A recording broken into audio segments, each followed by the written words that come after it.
Hello दोस्तों। तो आप सभी कैसे हैं? मैं उम्मीद करता हूं कि आप सभी मज़े में होंगे। तो आज हम क्लास 9th का फर्स्ट चैप्टर शुरू करने जा रहे हैं, जिसका नाम है संख्या पद्धति।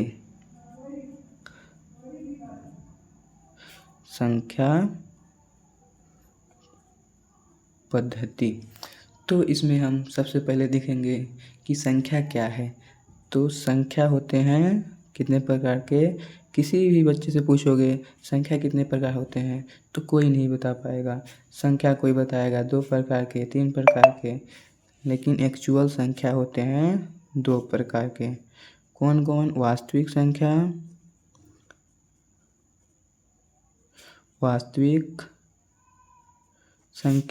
और काल्पनिक संख्या। जो काल्पनिक संख्या है अभी तुम लोग को नहीं पढ़ना है, ये 11th-12th में आता है। तुम लोग को क्या पढ़ना है? वास्तविक संख्या। तो वास्तविक संख्या भी 2 प्रकार के होते हैं, सुने होंगे, परिमेय और अपरिमेय। क्लास 8 में आप लोग सुना ही होगा। तो परिमेय संख्या, अपरिमेय संख्या।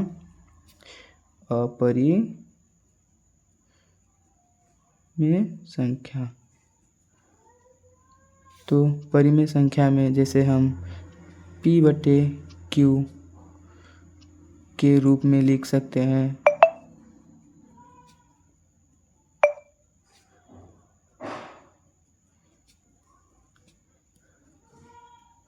लेकिन Q = नॉट 0 होता चाहिए। परिमेय संख्या को P/Q के रूप में लिख सकते हैं, लेकिन Q = नॉट 0, मतलब PQ बराबर 1 होना चाहिए। और अपरिमेय संख्या देखते हैं। तो अपरिमेय संख्या आप सभी लोग जानते होंगे कि P/Q के रूप में नहीं होता है। P/Q के रूप में नहीं होता है। जैसे √2, √3, √5 इत्यादि वगैरह ऐसे हैं। काल्पनिक संख्या। तो काल्पनिक संख्या तुम लोग को अभी नहीं काम आएगा, ये आएगा 11th-12th में। तो चलो हम जानकारी के लिए अभी बता देते हैं काल्पनिक संख्या क्या होती है। तो जैसे x² + 2 बराबर 0 मान लेते हैं। तो x² बराबर -2, पक्षांतर जानते हैं ना। तो पक्षांतर प्लस का 2 है तो इस बगल जाएगा तो -2। तो x का स्क्वायर है तो स्क्वायर जब हटेगा तो इस पर क्या लग जाएगा? -2 रूट लग जाएगा। ये काल्पनिक संख्या है, मतलब जिसका कल्पना नहीं कर सकते हैं उसे काल्पनिक संख्या कहते हैं। प्रश्नावली 1.1 का पहला, क्या 0 एक परिमेय संख्या है? क्या इसे आप P/Q के रूप में लिख सकते हैं, जहाँ P और Q पूर्णांक है और Q = नॉट 0 है, मतलब Q बराबर 0 नहीं होना चाहिए। तो इसका आंसर होगा आंसर नंबर 1। हाँ, 0 एक परिमेय संख्या है।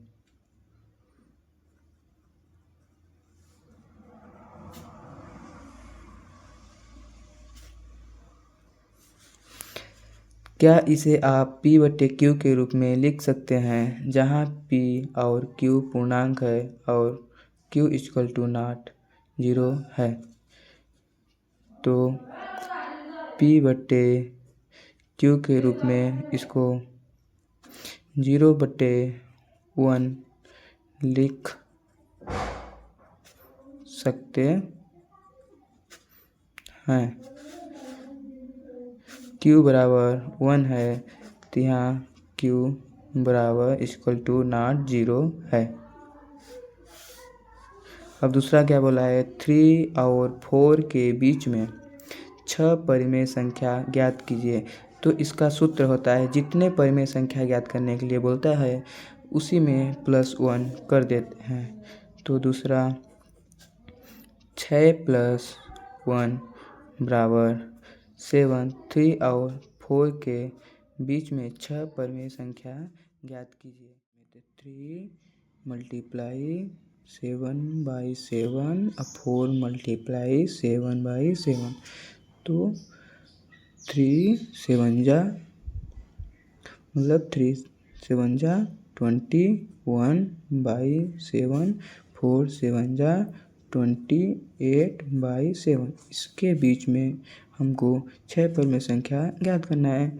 तो 22/7, 23/7, 24/7, 25/7, 26/7। कितना हुआ? 1 2 3 4 5, 27/7। यही 6 परमेय संख्या ज्ञात हो गया। तो तीसरा देखते हैं 3/5 और 4/5 के बीच 5 परमेय संख्या ज्ञात कीजिए। तो सेम इसी जैसे इसको भी ज्ञात करना है। तो क्या बोला है? 5 परमेय संख्या ज्ञात कीजिए। तो इसका क्या होगा? 5 + 1। इसका रूल है कि जितने परमेय संख्या ज्ञात करने के लिए बोलता है उसमें 1 जोड़ देते हैं तो होगा 6। तो 3/5 मल्टीप्लाई 6/6। अब 4/5 मल्टीप्लाई 6/6 मल्टीप्लाई कर देंगे तो 6 3 जा 80, 6 5 जा 30, 6 4 जा 24, 6 5 जा 30। अब इसके बीच में क्या बोला है? 5 परमेय संख्या ज्ञात कीजिए। तब इसके बीच में 5 संख्या कर दो। जैसे 19/22, 19/30, 20/30, 21/30, 22/30, 23/30। कितना हुआ? 1 2 3 4 5। इसके बीच में 5 परमेय संख्या ज्ञात हो गया। तो अब चौथा देखते हैं। नीचे दिए गए कथन सत्य या असत्य कारण के साथ और उत्तर दीजिए। तो पहला क्या बोला है? प्रत्येक प्राकृतिक संख्या एक पूर्ण संख्या होती है। पहले देखते हैं प्राकृतिक संख्या क्या क्या होता है।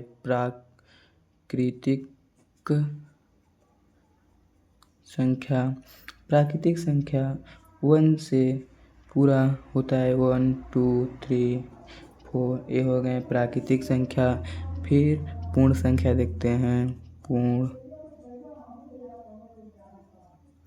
संख्या, अब पूर्ण संख्या जो है 0 से लेकर पूरे होते हैं। 0 1 2 3 4। तो क्या बोला है? प्रत्येक प्राकृतिक संख्या एक पूर्ण संख्या होते हैं। प्रत्येक प्राकृतिक संख्या पूर्ण संख्या होते हैं। तो हाँ होते हैं। तो यह सत्य है। तो अब दूसरा देखते हैं।